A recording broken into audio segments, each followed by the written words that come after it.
Brandon Benefield, Gerard Bonner, and Diana Michelle. Welcome, everybody, to the SHW podcast. It's Friday. You know what that means. Time for SHW. This is our wrestling. I'm B-Double Brandon Benefield alongside GB Gerard Bonner and the always lovely Diana Michelle. And, well, we're still here, so that's a good thing. After the craziness that went down at the show last Friday, SHW39, we weren't really I personally wasn't sure if I would still have a job. Thankfully, I do, knock on wood. If our new boss is listening, hey, great to have you. Can't wait for the next show. And, yeah, but, hey, let's recap last week's show. And before that, how are you guys doing, though? Diana, you all right? Gerard? I'm just full of giggles and emotions over here, man. Well, it's been an emotional week for you. I mean, yes. Sometimes we laugh to keep from crying. Yeah. It doesn't work for me because it turns into a really, I mean, I can ugly cry, but it turns into a really ugly cry when I'm trying to laugh. Yeah. Gonna call you Lisa and Colt Jam. You're all cried out. So I just, yeah. It is on my playlist this week. It's been a full couple of weeks for me, so a lot of stuff all over the place. So yeah, a lot of airing for you. A lot. So yeah, I'm glad that at least what we have here in V3 seems to be safe for the time being. So let's leverage and enjoy this. Well, I mean, V-Dub has the equipment, so he kind of, This is true. It wouldn't be a good idea to get rid of him. That's job security there. So at least he's safe. Yeah. I didn't even think about that. Good call, Diana. Good call, right? Diana. Oh, God. Well, shall we get into what went down last Friday? It was, we were talking about this. Is it safe to call it the most controversial show in our history? I think so. And we've had quite a few controversial shows this year. Yes. In the 3.5 year history, and especially this year. And so I would say this ranks up there towards the top, if not the very top. But it was. Let's just slowly ease ourselves into this. I don't want to jump too hard. Gotcha. Well, we were talking off air, and I was saying how this show was quite the roller coaster of emotions. We had some very high points of excitement, and everybody was happy and all smiles. If you think about like the All-Star Special match, then you had like the sad moments with David Ali. All of these things we will get to here in a few, but then you had like the stuff where everybody was shocked and maybe a little upset, and so we'll get to that as well. But let's just start at the top of the card here, and the very first match of the night was SHW original Jordan Kingsley taking on SHW newcomer Darian Bankston, who we were excited to see. Of course, we know him from the Nightmare Factory. He's been all over the indies lately, made appearances with AEW, and taking on the Nightwalker, Jordan Kingsley. It was quite a match. Go, JB. Oh, yeah. It was definitely a great match. Lived up to all of our expectations. I'm a big fan of Darian Bankston, and obviously, as you mentioned, we've had a chance to see him quite a bit. The Nightmare Factory, AEW, wrestling really all over the country. And so to have him finally land in SHW in a match where I really felt like it was two guys evenly matched. And this match really played that out as they literally were having counter for counter for counter. It was fantastic. I think when you guys see this on IWTV, you'll see why I believe Darian Bankston belongs in SHW. I just had an interesting thought. Sometimes folks who are great enemies make great tag team partners. And I think a team of Darian Bankston and Jordan Kingsley could really become a thing. They really could. I mean, two high flyers who can move the way they move.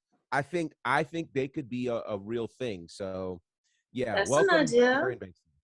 Yeah. And hopefully we'll see more of Darian Bankston. I was really looking forward to that match because of their abilities, to go against each other. And I thought Jordan really stood out, as opposed to what we're trying to, what we've experienced with him the last couple of shows. I mean, Mm-hmm. he's done his thing, but he's been overshadowed in a bit. Agreed. So Agreed. I feel like he's shown with Darian Bankston. I think they complemented each other very well. And to your point, that would be an awesome tag match or tag team. Yeah. Yes. I think so. That'd be interesting. And here's the thing, though, as we talked about, Jordan remains undefeated this year. Mm-hmm. So who knows what the future holds for him in the singles division for the rest of the year, 2022 in SHW. But one thing we do know is that I don't think things are done between him and Carly Bravo. We'll get to this in a minute when we talk about what happened after the Ali Bravo match as it pertains to Jordan Kingsley. But I feel like there's something still going on there, and that's not quite settled yet. So we'll see where that picks up down the road, perhaps even next month at SHW 40, which, by the way, SHW 40 is right around the corner. And it's hard to believe I have to stop and think, though, we're actually 4 or 5 or, maybe 5 or 6 shows behind, right? Because of the pandemic, we skipped about 5 or so, maybe 6 months. So we actually should be closer to SHW 50, but still just kind of blows my mind that we're actually approaching SHW 40. And here we are. It's like, wow. Which, by the way, will be the second Friday of June. That's right. So the 1st, so June 10th. That's right. That's right. Good reminder there. And we'll be reminding you, of course, in the coming weeks, hammering that home, because we're bound to forget. We always do whenever we switch it up. But, the second Friday, which would be June 10th. And, sometimes, like, it's hard to believe it's like a little over 3.5 years. Sometimes I feel like it's happened so quick. And then sometimes I remember things that happened at the very beginning, and I'm like, man, that feels like so long ago. And, 3.5 years really isn't all that long ago, but sometimes it's just crazy. Sometimes it's quick, sometimes it's slow, but here we are, SHW 40 coming up. So we'll see what the future holds for Jordan Kingsley. And again, like you said, Darian Bankston, I would love to see him back in action at SHW. I think he put on a great showing for his SHW debut. So we'll see what happens there. But our second match of the night was a match that, honestly, I did not expect it so soon. Because a lot of times we don't see the card before it happens. We're seeing it when the fans are seeing it, and all of a sudden Joe Black's music kicks in, and we're like, "Oh, we're getting this match now!" Like, okay, here we go. And we had the Black Cloud Joe Black taking on Kyle Matthews, one half formerly of the tag team champions, Technical Excellence. And we said it in the pre-show. We said it the week before on the preview show. This is one of those matches that we never really knew we wanted until we saw it on the poster. And I was like, oh my gosh, how has this match never happened before? Right. And you have 2 guys that could be super technical, 2 guys that could do a little strong style, 2 guys that could do a little bit of everything. And man, oh man, GB, I think you said it at the end of the match on commentary that GWH better be looking out, because this could be a candidate for match of the year. And it was just that darn good. What'd you guys think? I thought it was great. It was everything I expected it to be. I mean, technical, Joe's powerhouse moves. It was just like, how did we not have this match prior to this? Right. Because everybody was doing different things, I'm sure. But, I mean, I want to see it again. Yeah. Can we do that again? I wouldn't mind. Can we go around 2? I mean, I really like that. Without all of the extra, what you're with, what you used to do. Just bring Joe and Kyle together and let them battle it out till the finish. I want to see it. It was too good not to have a double take. Yeah, I agree. And if for whatever reason we only get it one time, I'm glad we got to call it. I'm glad we got to house it. It really was an instant classic. It was one of those pick'ems. I'm thinking of Black Sheep right now. You could get with this or you could get with that. And I just say either one, it could have gone either way in that match. It was a toss-up. In my head, if I'm thinking of how the match would go, it started off completely different than I thought it would, and it just really evolved into an incredible match as we expected. Joe Black getting the win, but I'll tell you, I want to see that over and over and over again. And a loss to Joe Black is not a demotion. It's not a peg down. I mean, 2 veterans going going to battle, and it was amazing. It was absolutely amazing. And again, I say, pay attention, GWH, match of the year candidate. Yeah, and you think back to just prior to the match starting, Joe got on the microphone. He talked about how some of these up and coming kids. He even called out a certain group, particularly, which I won't get into, but saying that they're not doing it right. Like all of a sudden they train for a few weeks and they think they're big stars. Well, he's been doing it for years. Kyle's in his 19th year currently, and he talked about how they're kind of the veterans. They're trying to show these young up and comers the right way to go about things. How when you show up, even if you're the first match on the card, you stick around all the way through the main event. Then you help break down. You help you do things that you pay your dues. Basically, is what he was getting at. And then he went to tell Kyle that, you know what, I could even teach an old dog new tricks. He said, shake my hand and follow me. Now, the follow me, I'll get to that here in a little bit as we get towards the end of the show, because that would come back around. But when he said it, I was like, oh, where is he going with this? He goes to shake the hand, went for the quick low blow. Kyle caught him, and then the match was underway. But it was kind of like, and I think most of the match, it was pretty back and forth. There were a whole lot of underhanded tactics that were taking place. But just the very beginning there, I went, oh, wait a second, Joe, what's going on here? And, he's been kind of back and forth over the last, 6 months to a year of sometimes the fans have always been behind him, it seems like.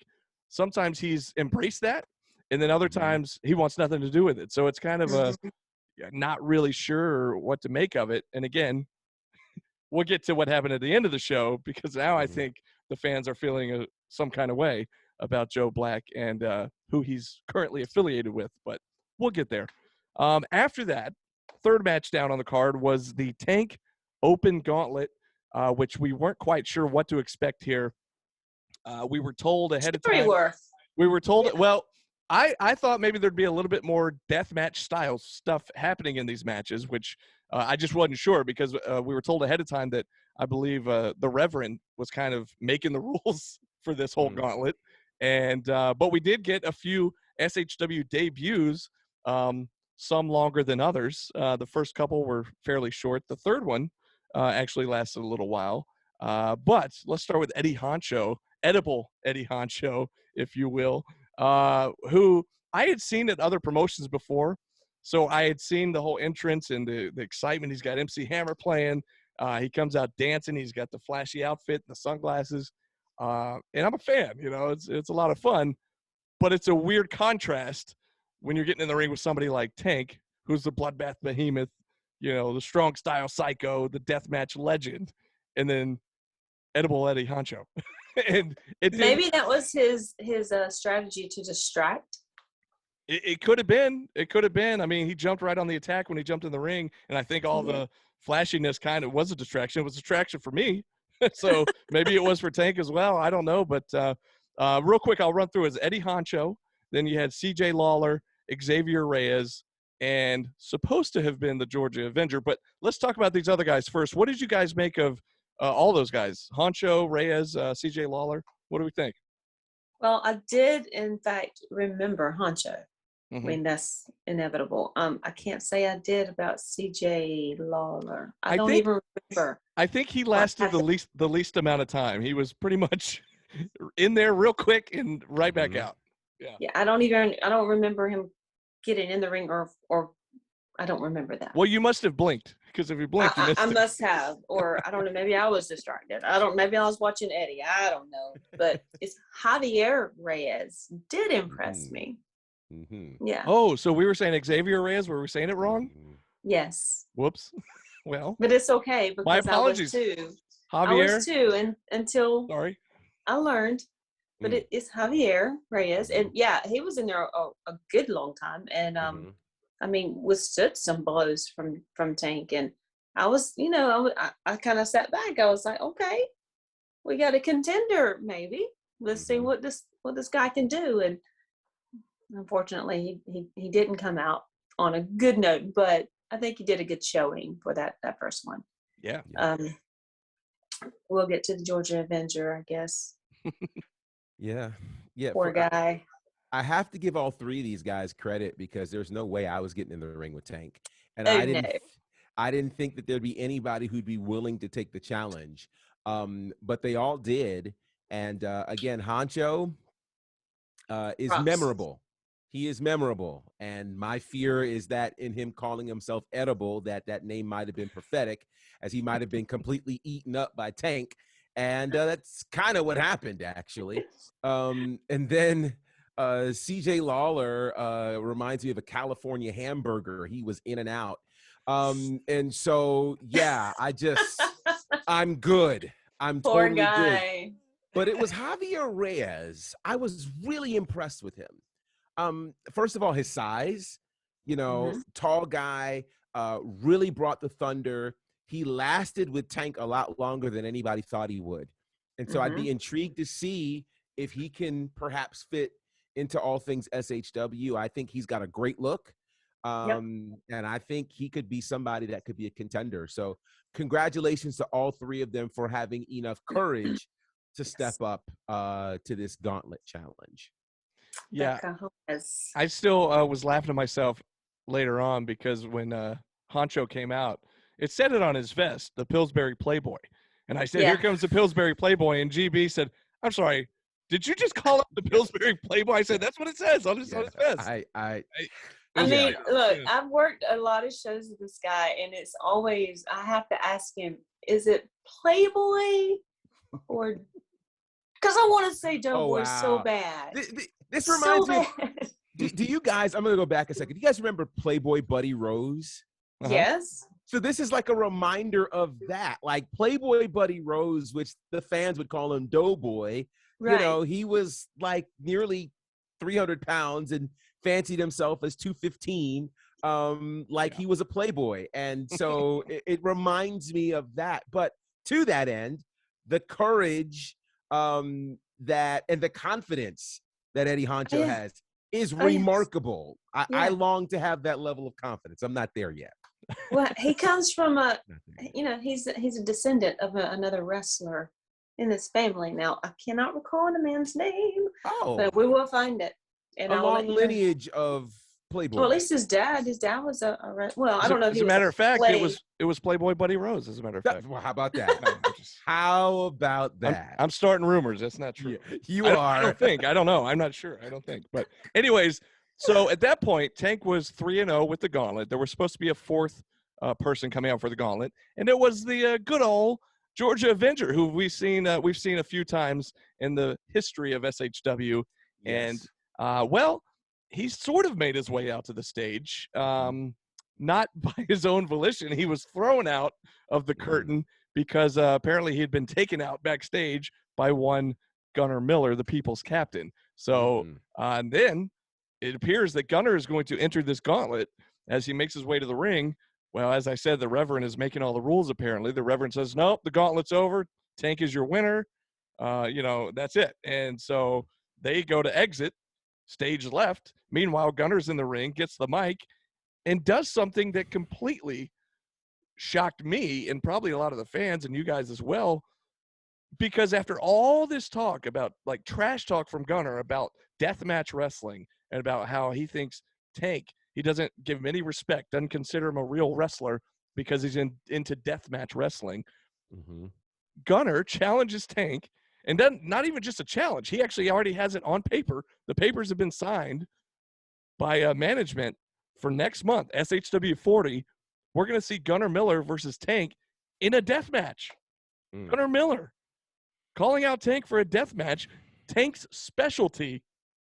I'm not sure that that's such a great idea by Gunnar Miller. I get it. It's personal now. He's, out for blood at this point. But I don't know, man. What do you guys think? A death match? Maybe he has a plan, right? I mean, last month they were supposed to have a traditional wrestling match. Well, before the match started, something happened. He ran into a door, blah, blah, blah. He couldn't compete to his, natural level. But with him calling out a match like Tank wants, maybe he's got a plan. I mean, there's no disqualification, right? There's no rules. Who knows what he's got? I mean, he's a strategist. He knows what he's doing. I got confidence in old Gunnar, but it's going to be ugly either way. No doubt. But I do think he's got a plan. He's not going to walk into a death match without having something up his sleeve. Yeah, I also wonder if somehow this was all a part of the plan from Tank and Reverend Dan to Yeah. get ultimately Gunner to go and agree to a death match. I mean, they've goaded him, they've tried to strangle him, they've done all kinds of things to get him into his wheelhouse. Now, to this point, this is what's interesting. So, obviously, the death match is the specialty of Tank. And so you would naturally think Tank has the advantage. But you got to wonder if actually Gunner has been pushed to the point of a death match. What is Gunner willing to do? Yeah, no kid. That's the question. And so I think that this is going to be one to see for sure come SHW 40. And I think Gunner has a plan, to your point, Diana. I'm intrigued to see what it is. Whew. SHW 40, we already know what's going to happen. So we don't know a lot of the matches yet. I'm sure we'll be announcing them over the next couple of weeks. But we definitely know that that's going to be one of the big ones that everybody's going to be looking forward to. I know I am. And gosh, anything can happen. Like you said, Diana, no rules, just right? Something like that. It's going to be crazy, though. Moving down the card, we had the women's division action. We had Shazza McKenzie, newcomer to SHW, taking on somebody returning after a long absence named Kinsey Page. Last time we saw her was back in 2019 as she took on Danny Jordan. Speaking of Danny Jordan, we had a surprise return by the real mean girl who shocked everybody before the match started. She got introduced, came out and joined us at the commentary booth to help us call this match. And interestingly enough, Shazza got on the microphone before the match started saying, she's finally glad she's been able to show up at SHW. She's from Australia, and they've been on lockdown literally for the last 2 years. So she's doing this tour of America over the last few months to make up for lost time. And she should have been here a long time ago. But, of course, thanks to the pandemic, that wasn't able to happen. And she even mentioned how at one point she was supposed to face Danny Jordan, and now Danny's injured now that Shazza's finally here, but she can't wait to get in the ring, hopefully with Danny sometime in the future. So we'll see when and if that happens. Hopefully it does. But what a great match between these two competitors. The last time we saw Kinsey, like I said, was November of 2019. And boy, has she come a long, long way from then. And even then, that was one of the best matches we've had with Danny Jordan since the beginning of SHW. And I think even Danny will tell you that's one of her favorite matches. So since then, Kinsey has gone on to, appear on AEW. She's appeared with the NWA. And I think we even said earlier that week she had just had a match with WWE legend Mickie James. So, I mean, she has really done some big things. And, of course, Shaz has been all over the world doing big things as well. So what a treat it was for us to have that match in the Action Building at SHW. I was personally not familiar with Shazza as much. Heard her name a few times, seen her picture, but I hadn't actually seen a match that she had, as she's had before. I was impressed. I liked her whole demeanor. I liked her whole, what she brought, how she brought it, everything, how she, packaged herself and came to Kinsey. Now, Kinsey, I have seen her a few times early in her career. I'm not sure how long she's been wrestling, but like you said, how she's improved and the change in her attitude from what I remember in other promotions, her confidence. She strutted to that ring. She had, it's like whatever. It was very close to Danny's, her aura, how she brings herself. Like she's the shiznit, whatever. But what a great women's match it was. I mean, either one of those girls could have been a great competitor for our regulars at SHW. I mean, it's funny you said that, Diana, because Danny, even on commentary, talked about how close her and Kinsey have been over the last couple of years and how, she kind of knows Kinsey very well. And there was a lot of similarities there and they're almost like sisters. And so the fact that you just said that about how she kind of was putting off that Danny vibe. Now, right. I'm sure you can't say that to Kinsey Page, so she might get offended by that. Yeah, no, I hope she don't. Main girl. Well, she would be. No, I'm just saying she would get offended and be like, "No, Danny's stealing my vibe." Right, right. and I've seen where promoters or fans or somebody has gotten them mixed up before. Wow. I mean, they have the black and pink, you know, and just that whole attitude thing. But either way, I think the match itself was great. I mean, we need more women of that caliber in SHW. I mean, come on, keep it coming. Yeah, no, I totally agree. You know, we are advocates at V3 for women's wrestling and SHW, and to see these two amazing competitors make their way to SHW and put on an absolutely amazing match, it deepens what we have in terms of our women's division. Right. So I hope that either or both of them are able to return, and that we'll see more women make their way to SHW. And really give Danny, our queen, Rekka, an opportunity to really test their might against these new competitors who are coming for the Queen's Crown. So really exciting stuff to see these two amazing competitors, and what a match. It was a fantastic match. That's great match. Also, real quick, before we move on and get into some real dramatic stuff here, I do want to give a shout out to Kingsley's tag partner, Dylan McQueen. I know Dylan McQueen's been dealing with some health issues over the last several weeks, and our thoughts and prayers are, of course, with you. And I know we've seen some improvements over the last week or so, so hopefully those continue. And just know that we're thinking about you, and I'm sure many of the fans are as well. And if you're not familiar, just follow Dylan McQueen on social media and keep up to date with his progress as he recovers from his injuries and stuff. So our thoughts are with him, and I just want to get that out there before we move on too far into the weeds here. Totally.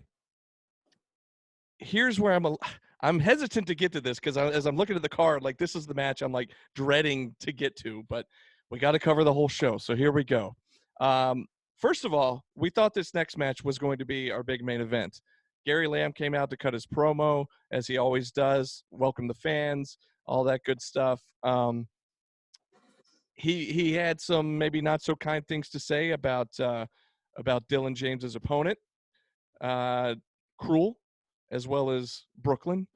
And next thing you know, we hear their music come on, and they make their way to the ring, and they get in the face of Gary Lamb. Next thing you know, we hear Dylan's music come on. Dylan makes his way down, and before you know it, we're having this match right then and there instead of waiting until the main event. So part of me was excited that we're going to we're having this big match right now. But I will say, the way it all ended up, it kind of put a little weird kink into the rest of the show after what ended up happening.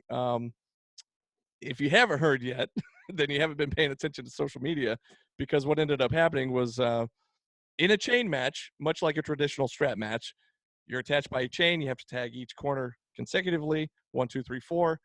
There is no disqualification, no count out, nothing like that. And, well, Cruel used that to his advantage by none other than Joe Black making his way into the ring and helping Cruel defeat Dylan James, and thus making Brooklyn the new booker and matchmaker of SHW. I will say there was just like a stunned silence, or like a hush came over the crowd. Like, nobody knew what to think, because we just couldn't believe that was really happening right in front of our eyes. And sure enough, it did. It was and I called it an unholy alliance between Joe Black and the Heathen Cruel. Like, we did not see that coming. And I talked about earlier, Joe telling Kyle Matthews, "Follow me." What did he mean by that exactly? Was he trying to recruit more people to join himself and the Heathen Cruel? Well, I say join them in a certain group. We'll find out at the end of the show what that group was. But your thoughts real quick before we move on with this matchup with Dylan being defeated by Cruel. Well, as you said, there was a hush at the end of that match. I mean, it wasn't more of a shocking hush. It was more like, what just happened? Yeah. Did this really happen? What does our future hold with Brooklyn being the booker and Cruel being at her beck and call? The way and Joe, we all knew Joe was on the edge of doing something extreme. I did not see that happening at all. I don't know what to expect from here on out. Uh, yeah, that's a tough one. I think we all looked at the potential possibilities, like there's no way that this could possibly happen. And it seemed as though things were going Dylan's way. People were showing up to really stand up for Dylan in this whole fight, which I thought was incredible. And he was holding his own. The Joe Black piece shocked us all. I just, for the life of me, didn't understand why Joe Black would turn on a guy who has given him so many opportunities. Dylan has given so many opportunities to Joe Black, and I just don't understand. I still don't understand why he would do that, and what in the world Brooklyn and or Cruel could have promised Joe that would have made Joe feel like he would have gotten a better future from them than from Dylan. I don't understand. I still don't understand. And so I think we all were left with, this crazy taste in our mouth. And the biggest question is, when would this take effect? Like, would the rest of the show be able to still be, what it was? Or would this start at SHW 40? Like, what are the terms and conditions? All of these things nobody knew. And so hence the hush and still kind of the oof. Yeah.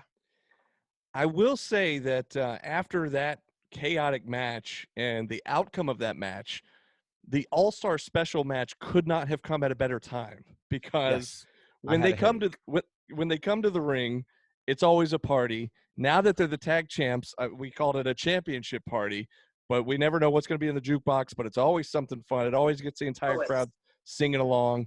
And I'm glad that that happened like right afterwards, because we were in such a funk, like it was such a, like I said, like we came to a hush. The crowd came to a hush. Everybody was just sitting there in disbelief, like almost like a sick knot in the stomach of like, oh no, what just happened? And then to be able to bring the crowd back up, get the excitement going again.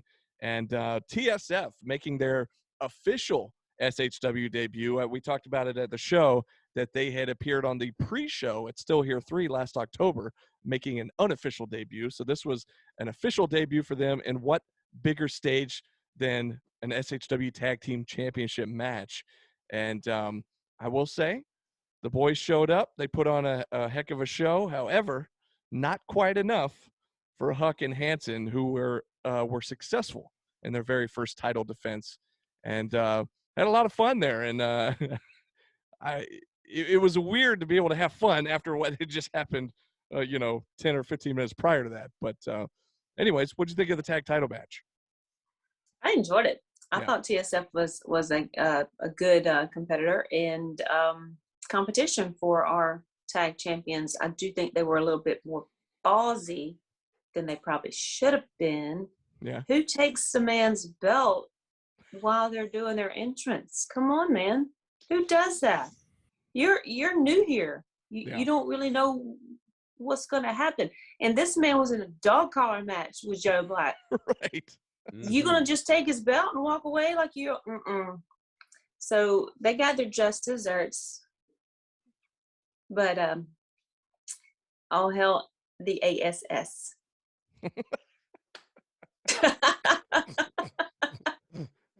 I said something like that at the last show. I said something about I said the crowd is firmly behind the ASS, and GB looked at me like I had two heads, and I was like, do you not remember Logan Chase used to always say, I'm an ass man. I'm an ass man. And the fans love it. They just like ASS. They love it. Wow. All hail the queen. Well, all hail ASS. Wow. There's probably one person who would chant both. So the incredible part of all of this is that our tag team champions we'll get to him later. Our tag team champions remain the All-Star Special. I gotta tell you something about TSF. They are gutsy. They really represent this generation of millennial wrestler who really just kind of throws caution to the wind, cares very little about history, and is ready to show up in their space to take over. I applaud their bravado, because sometimes when you find out the history of a thing, it becomes overwhelming. And when it gets overwhelming, you can't do what you came to do. They were clear on their purpose. Their purpose was to win the SHW tag titles by any means necessary. And so they were willing to do whatever they had to do. I applaud that.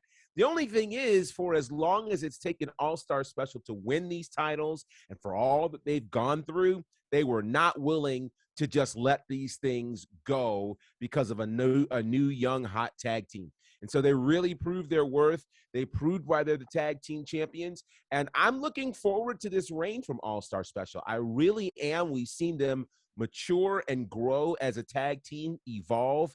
And so this is going to be an interesting run for them. I'm excited for them. Great showing by TSF, but still our tag team champions, the All-Star Special. And a shout out to that full vertical squat of Hanson. How about I mean, Hanson? that was impressive. Okay. Now on social media, somebody, I guess, had asked Hanson about that, because not only did he do the vertical press or vertical suplex, but he was doing squats while holding up, I believe it was Rosario Grillo at the time. Yes. But he also did the that arm drag where he made his way like a nimble, like a cat, up to the top rope, and then came over that arm drag. So somebody was calling him out on social media, like, where has this been? Like, where did this come from?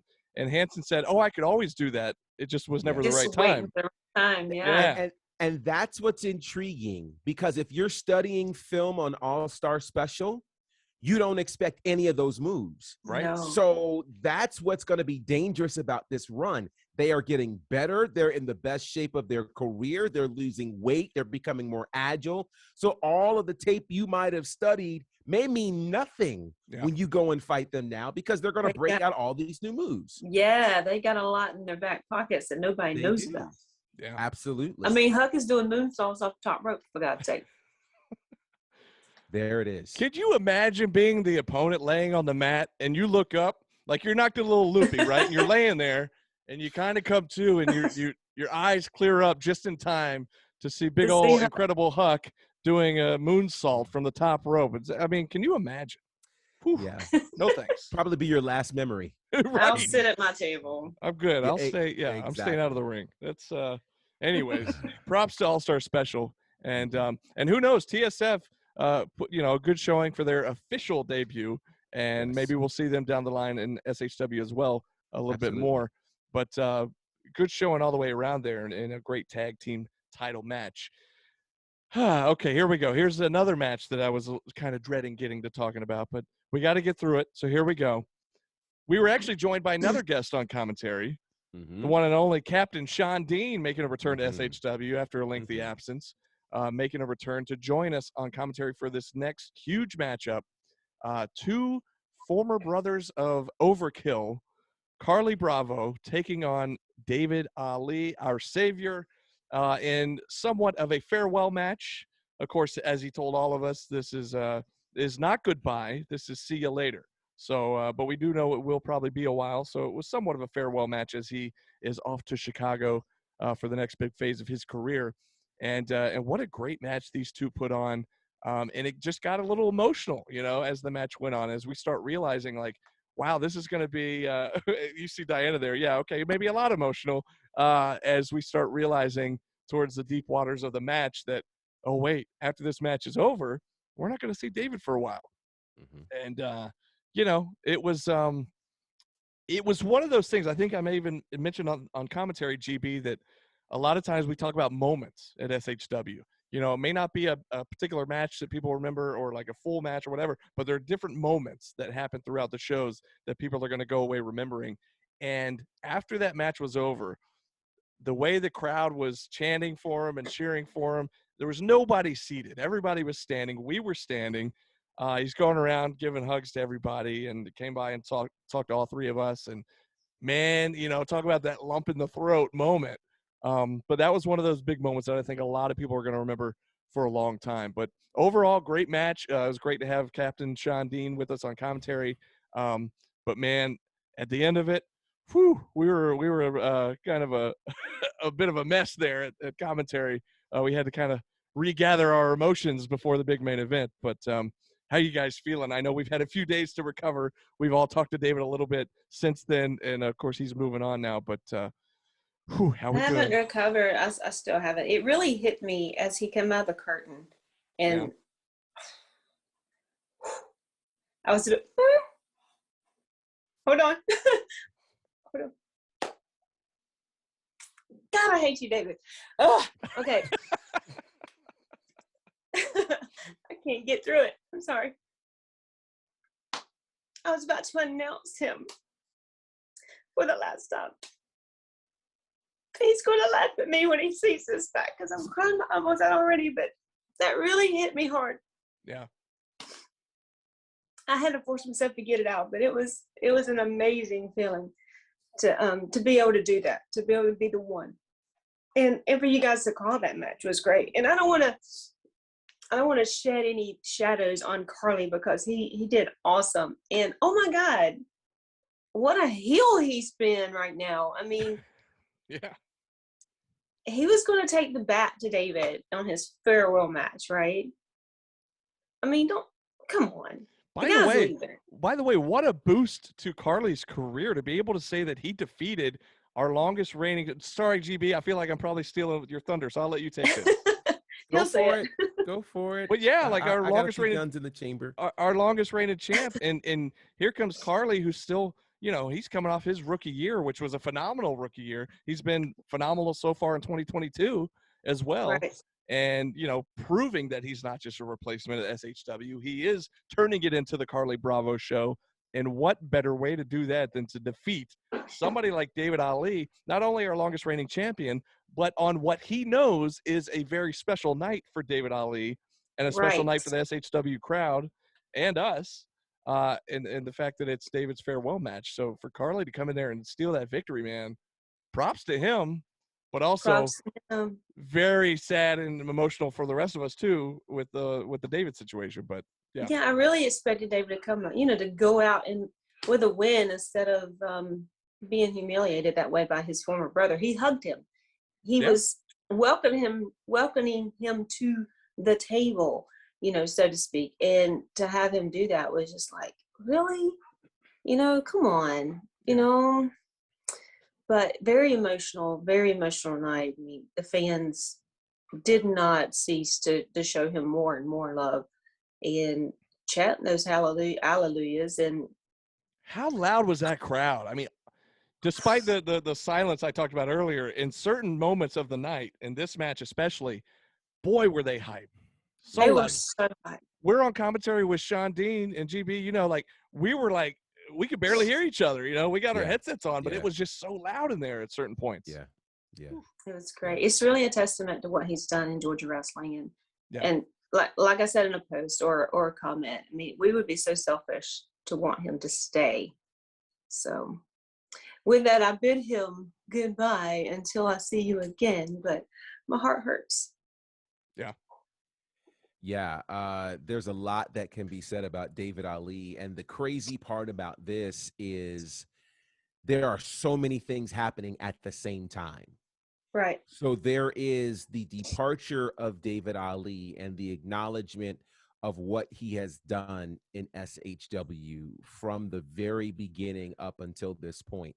We think about when he won the championship, but the road to him getting to become champion. He came here on this podcast 2 years ago when the podcast started during the, start of the pandemic, where he was wondering if he would ever wrestle again.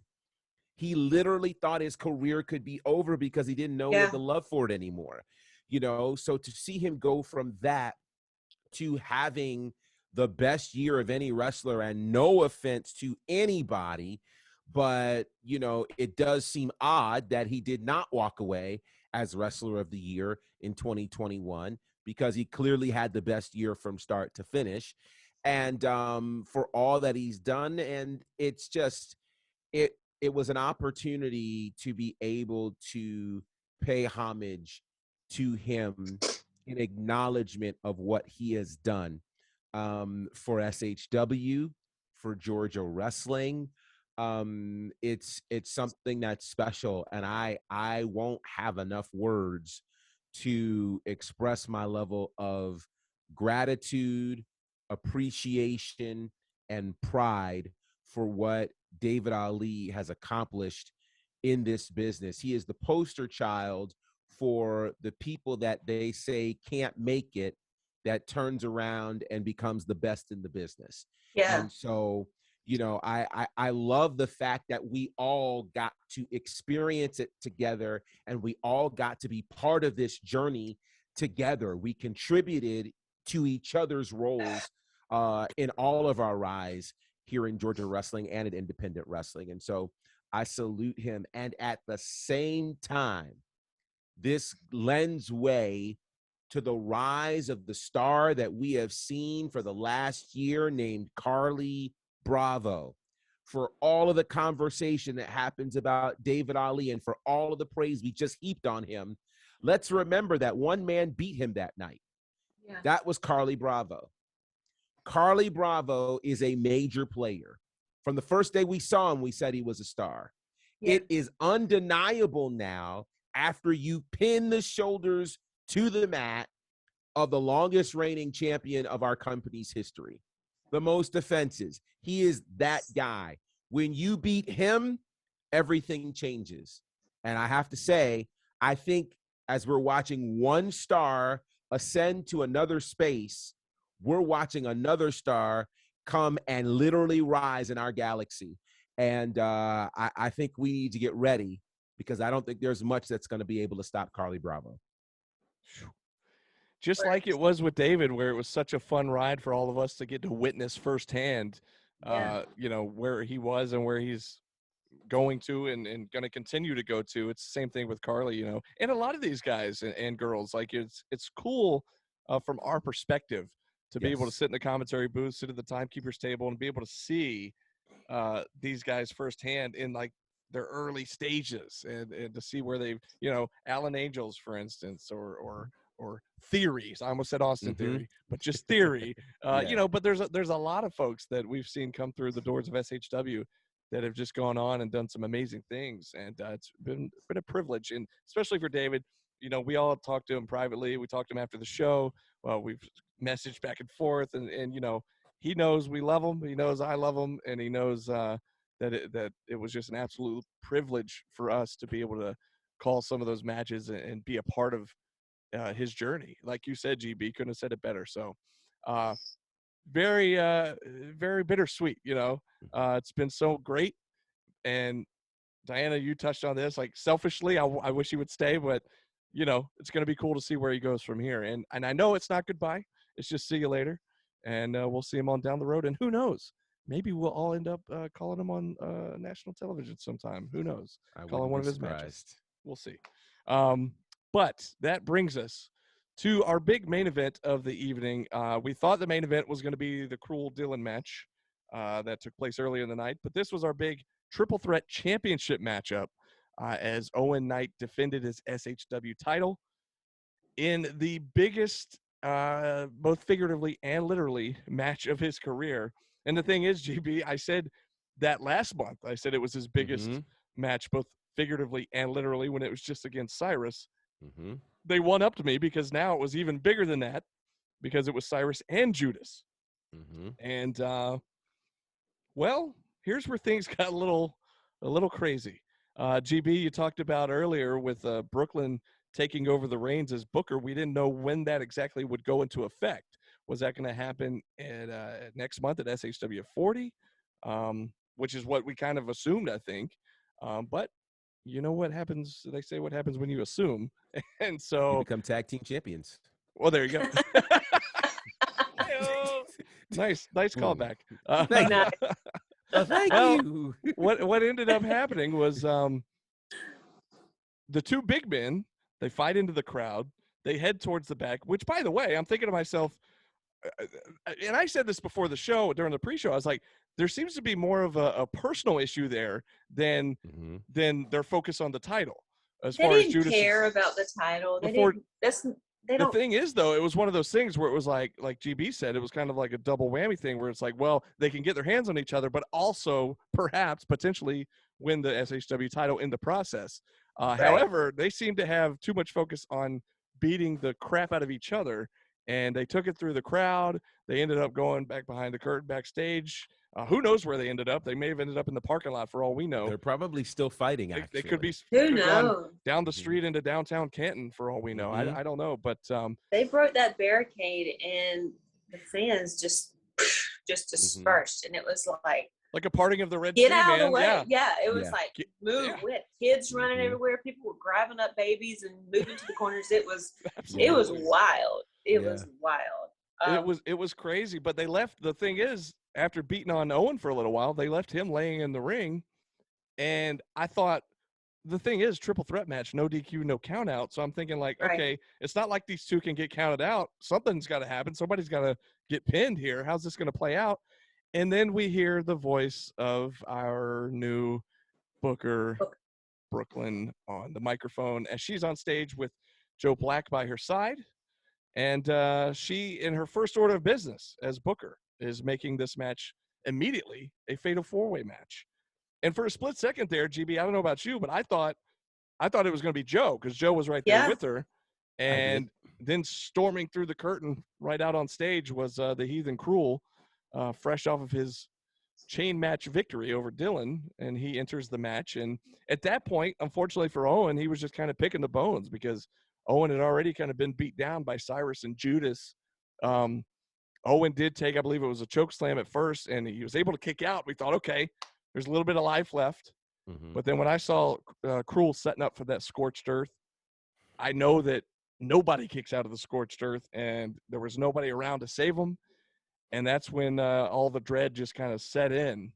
Like, not only were we, feeling it from earlier in the night, but now Cruel is the new SHW champion, and Brooklyn is the SHW booker. She's got control now. And not only that, add this to the equation. Joe Black brings in a Contra flag and drapes it over Owen Knight.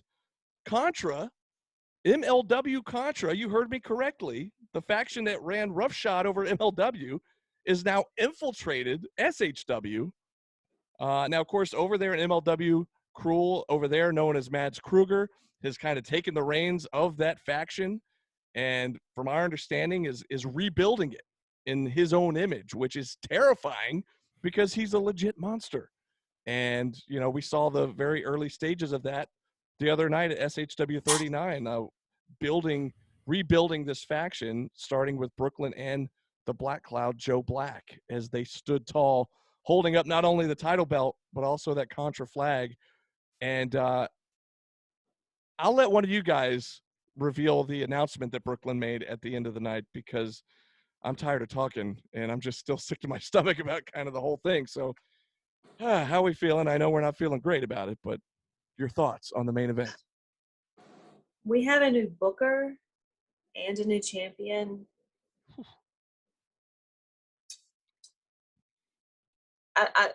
The future of SHW, she said she wanted to make it Southern Dishonor. Yeah. What does that mean? What does she have planned for Southern Honor? No what telling. What kind of chaos? She is the procurer of chaos, right? Yeah.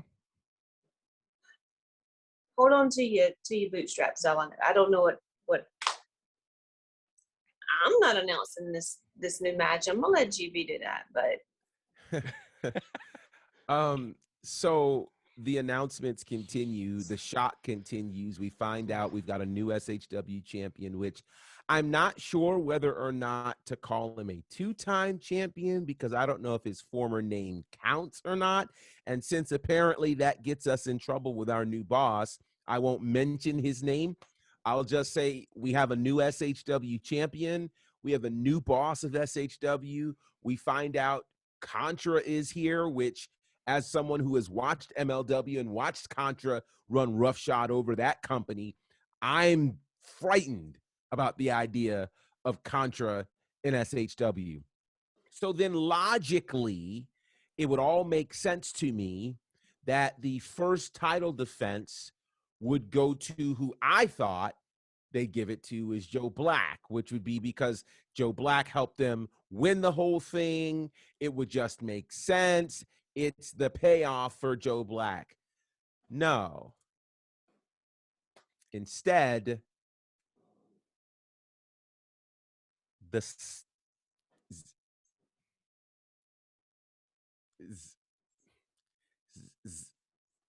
Zach, the gear guy. Yeah. So there's a lot of thoughts behind this. Obviously, nobody in their right or their left mind thinks that Zach, the gear guy, is a legitimate number one contender. No offense, gear guy, but usually he'll tell you himself. He's not trained. He's never had a match. Yeah, I mean, so you're right. He's not number one. His bravado is the size of Andre the Giant. I get it, right?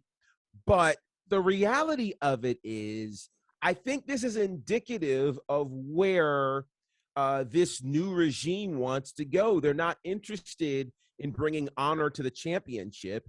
They're interested in really handling their personal vendettas. And so we know there's some history between Cruel and the gear guy, which, by the way, maybe I'm crazy, but most companies I'm familiar with, gear guys are kind of invisible, right?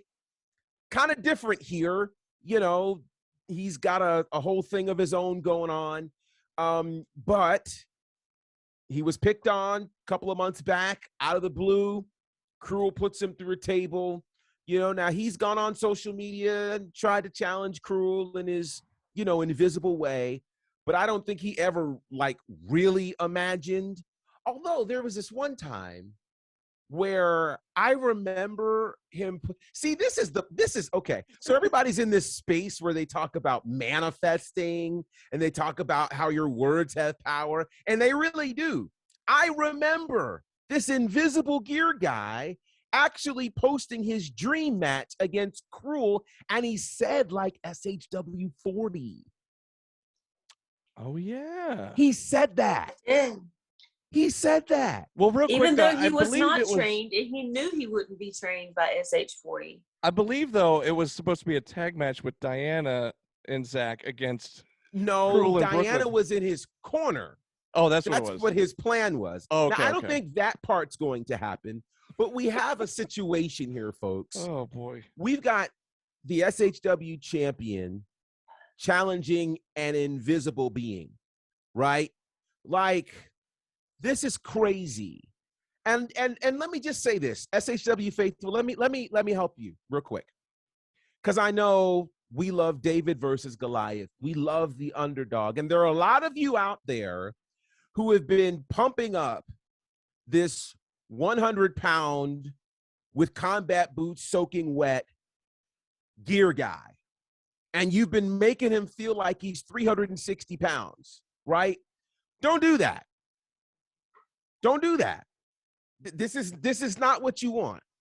If anything, you ought to be writing a petition to say somebody save this boy, because I don't think there's any sort of parachute. There's no there's no insurance here. No safety. They have every intention of having a match with this 100-pound boy who means well. His dream is to be a pro wrestler. Wonderful. Yeah. I'm just going to tell you now, somebody needs to work and make sure that this boy does not make it to SHW40. Don't let him come through the building. Gary, whatever part you have left, stop him. His parents, you're probably watching, take a sick day. Keep this boy at home. Do not bring him on June the 10th, because I can't help him. None of us can help him. I delete his socials so he doesn't challenge anybody else, and that manifests in SHW45. Okay? Put him on restriction. I'm telling you, only let him surf the internet to do educational things. But keep this kid off of the social so he doesn't manifest another match that could potentially injure him for the rest of his little career. Or life. Or life. God bless, Zach. Yeah, we were talking about thoughts and prayers. Now we need to issue a whole bunch of thoughts and prayers. Yeah. Remember, I prayed I was praying pre-show for Gunner that time. Well, we have to do this all month long for Zach. You may need Gunner and the All-Star Special and whomever else you can find. This is not good. This ain't. I agree. Not good. Yeah, good.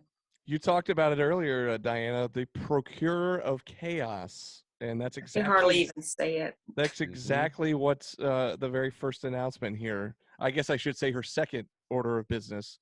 The first was entering Cruel into the match, and now he's the champ. So the second order of business, both announcements was nothing but chaos. So she's living up to her moniker. Help me, guys. Help me, because I haven't seen it yet.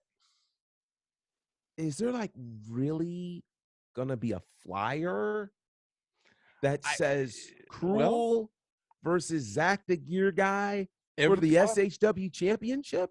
Every month we have graphics made up for the matches. So if this is official, which from what I understand it is, I guess, because she's got the power now to book matches, and I guess it's official. And she's probably got control over the graphic designer too. So I mean, anyways, it's like I said, man, SHW39 was an absolute roller coaster of emotions from sad to mad to happy to excited, back to sad and mad again. Like, just a crazy, crazy night. And to dumbfounded is basically what we ended on. Yeah. Just and disbelief. Let me if you've not watched SHW39, I should just apologize in advance. I usually keep myself very composed, and I didn't exactly do that, and I want to apologize. GB, now. I apologize. You're apologize if you want, but I don't think it's necessary, because I'm pretty sure what you said is what everybody and their mama was thinking when they were or worse. Oh, they were probably thinking worse. Actually, you're right. Yeah. Well, that's possible. I don't think I don't think it's necessary to apologize, but it's your apologies or whatever. But I don't think it's necessary. All I hope is that, I mean, somebody show up, somebody do something, and see to it that young man who has a future, he has a college degree, he might want to have children and a wife one day. Like, let that guy live to see another day by him not showing up. Hard subject to change. This is where it needs. Listen, change. I'm telling you, I'm not telling you how to keep him from the building. Find a way to keep him from the building. Delete his socials. Like, and some might say, you got to, no. I'm doing this for his own good. Yeah. I'm doing this for his own good, because this is I want him to live. No offense to Zach at all. This is all for his safety. At least until he's able to train. His dream is to train. Listen, there isn't a training class long enough to get him ready for the SHW Championship match. Like, there aren't enough muscles. There's not enough weights he can lift. I mean, he can't go on a big enough protein diet. Like, what? Yeah. He had a chair the other night, but he banged it on the ground. Like, does he even have the capacity to hit somebody with a chair? All I know is that he's a nice kid. SHW crowd was not helping matters whatsoever. No, that's why I'm telling them. Please. I think TV is more aggravated at that. Don't encourage him. Yeah. Don't. I'm telling you guys, this is not what you want to see. You want to see someone qualified who can beat, because you can rest assured that the rules, and I don't know what kind of match it's going to be. I don't know what the rules are going to be, but I'm sure the rules aren't going to be put in the favor of Zach. No. So please, Zach, do what you need to do to go on vacation that day. Do we need to send you money in your Cash App? Do we need to send something to you? Do your parents need to go on Wheel of Fortune and win a trip? Like, I don't know. But let's figure something out. It's a national holiday somewhere. I mean, I don't know. Something. Just keep that kid out of the action building on June the 10th. Yeah, look, I'll take over collecting the guy's gear if that's what it takes. I mean, seriously. We can, but you know what's going to happen? I mean, I won't do it as well, but no. I know what's going to happen.